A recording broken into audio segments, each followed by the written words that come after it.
துர்காமா, ஒருவேளை உங்க வேண்டுதல் பலிக்கலையோ என்னவோ, அதனாலதான் அம்மன் உங்க காணிக்கையை ஏத்துக்கலன்னு நினைக்கிறேன். சாபத்தை போக்க நீங்க பண்ண பூஜையில ஏதாவது குறை இருந்திருக்கும்னு நினைக்கிறேன். அப்படின்னா சித்தர் கொடுத்த சாபம் தீரலையா? இல்ல நாங்க தான் தப்பு பண்ணிட்டோமா?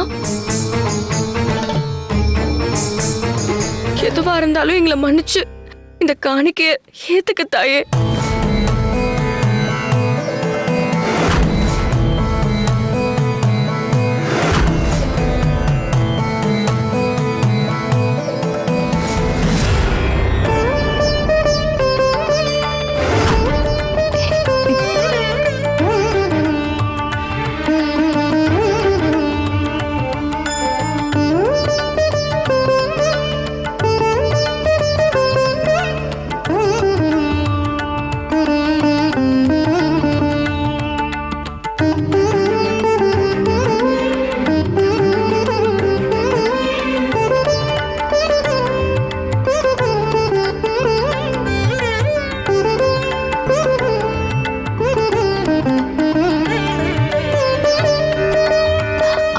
கௌரி, என்னாச்சு?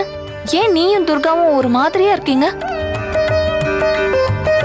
கோவிலுக்கு குத்து விளக்க காணிக்கையா கொடுத்து அதுல தீபம் ஏத்துறதுக்காக துர்காவை கூட்டிட்டு வந்தேன்.